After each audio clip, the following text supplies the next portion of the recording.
Hello， 大家好，今日咧又係拍測試一天嘅，咁今日測試嘅咧就係好多人要求我拍嘅 YSL Touche Eclat Foundation。咁其實呢一支咧，我諗我都買咗一年半左右啦。咁我其實都好少用嘅，咁所以今次用，哇咁污糟嘅，今次用就會有一種比較新鮮嘅感覺。咁首先講一講佢個包裝啦，佢個包裝都係好靚啦，一個 acrylic 嘅。應該係 acrylic 啩嘅樽啦，然之後有個金色嘅蓋。咁 YSL 其實好多產品啦，佢啲 packaging 都好靚。咁另外咧，佢都係有一個 pump 嘅攜帶，其實佢又唔會話，佢都有啲重嘅，但係即係我覺得都 OK 嘅。咁我而家咧擠少少落隻手度先。咁唔知大家睇唔睇到，其實佢已經線緊，雖然唔係話唰一聲線落去，都有少少重量啦，但係佢都係睇嚟咧都係薄嘅。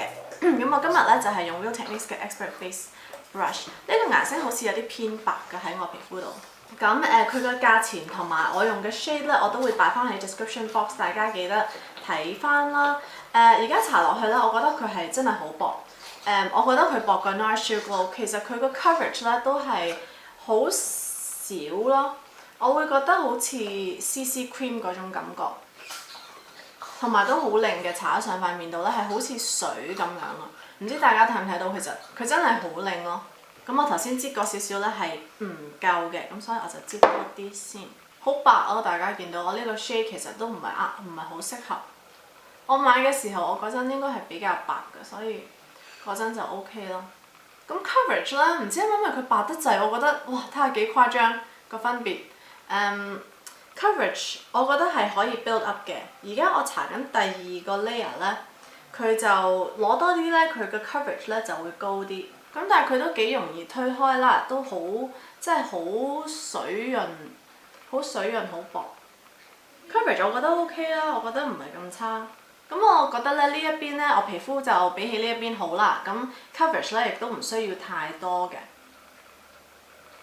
但係佢真係好水潤啦。我呢一啲位咧係靚嘅咯，即係尤其是中間呢一個面嘅中間嘅位係靚嘅。但我知道咧，我個朋友 Jan 咧，佢係油性皮膚嘅，佢就好中意呢一隻 foundation， 咁所以可能油性皮膚嘅人咧都啱用嘅。不過我哋就睇下測試到夜晚呢個效果係點啦。咁但係俾大家睇下個分別。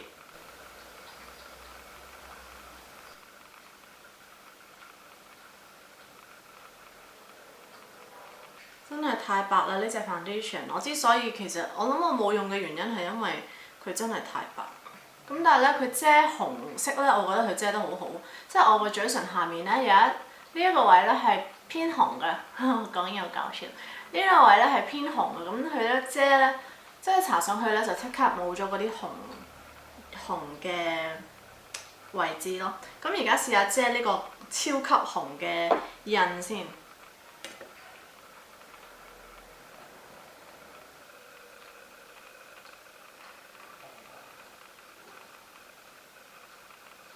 嗱，咁搽完喺個紅印度咧，因為我仲有結緊少少焦啦，咁係會睇到個焦嘅，咁但係佢係即刻變咗粉紅，就已經唔係紅啦。咁即係遮嘅話，唔好 expect 到好高 coverage 咯，我覺得佢 OK 啦。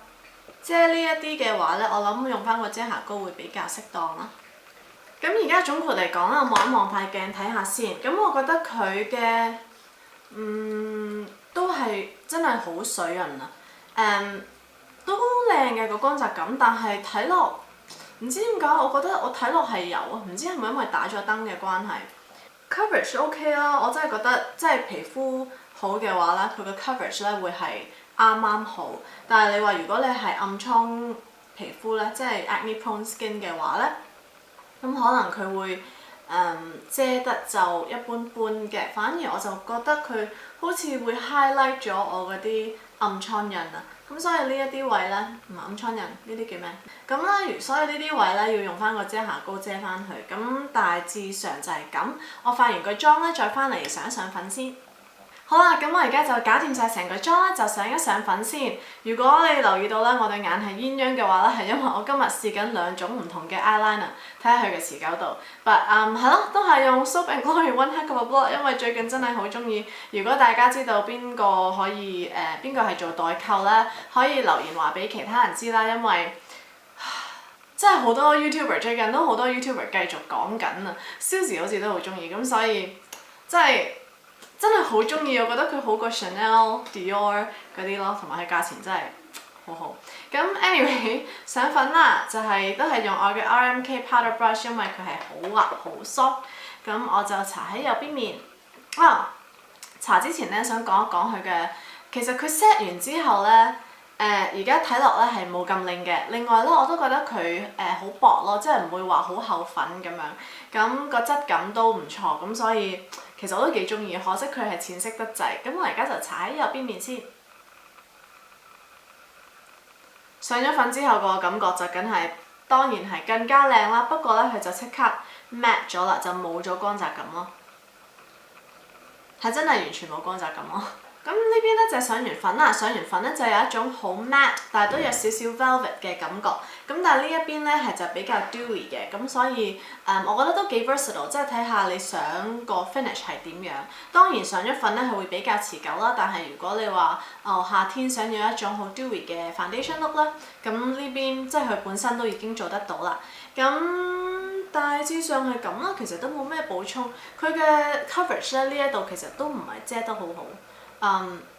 我呢邊亦都冇上 concealer， 因為我想俾大家睇下佢嘅喺塊面度嘅持久度。But 總括嚟講我都覺得暫時 OK。咁而家時間快啲講時間先。而家嘅時間已經係咁而家嘅時間係12:51，唔知大家睇唔睇到？咁因為我今日咧要出去做嘢啦，咁所以可能夜晚黑7點幾8點先可以 update。咁係咯，所以今日嘅 update 可能會比較少，但係都會詳細啲講翻嘅。咁仲有咩補充啊？咁就係咁多啦。咁我晏啲再翻嚟 update。Hello， 大家好，而家時間係晏晝嘅2:49，即係已經過咗2個鐘頭。點解咁大風嘅？甩嘅狀況咧就暫時都冇乜嘅。呢邊其實都已經冇咗，可能因為我頭先搽胭脂嗰陣喐咗佢，但係coverage， 咁但係 coverage 咧就都幾好啊，未甩同埋未覺得話好油咯。咁雖然都係只不過過咗2個半鐘，但係2個鐘，但係個效果咧依然係好靚。其實我真係開始幾中意呢一隻 foundation。如果佢唔係咁淺色嘅話，我諗我都會成日用，因為咧亦都唔覺得話好厚喎。其實佢好薄。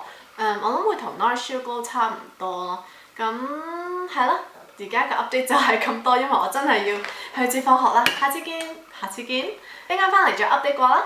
Hello， 大家好 ，Oh my god， 我而家先翻到屋企，而家係夜晚黑嘅7:07，咁即係都已經過咗幾多個鐘啊？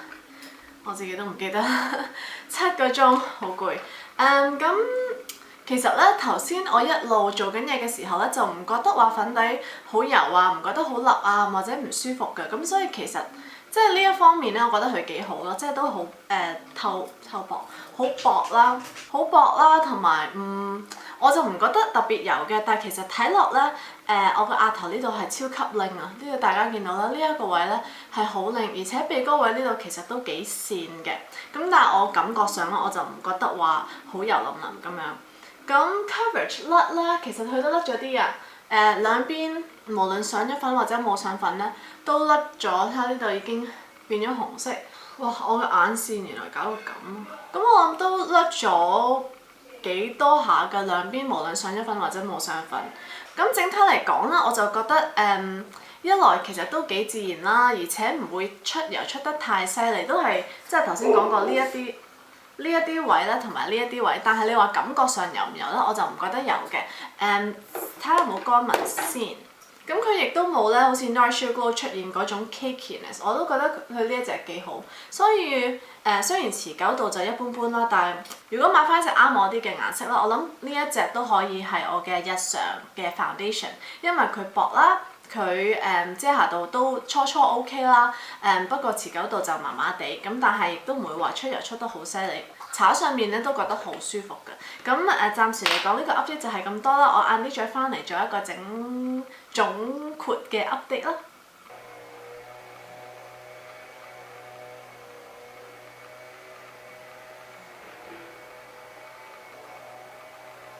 我又唔小心 delete 咗片啦，希望大家可以原諒我啦。但係都係補充翻呢，去到最後尾呢10個鐘頭後呢，其實都甩得七七八八啦，同埋其實我都幾中意佢個質感啊，都幾薄。咁希望大家中意今次嘅分享，雖然冇咗最後嗰橛，不過希望都幫到你哋啦。如果仲有啲咩問題呢，就留喺 comment 度，我哋喺 comment 嗰度傾偈啦。拜拜。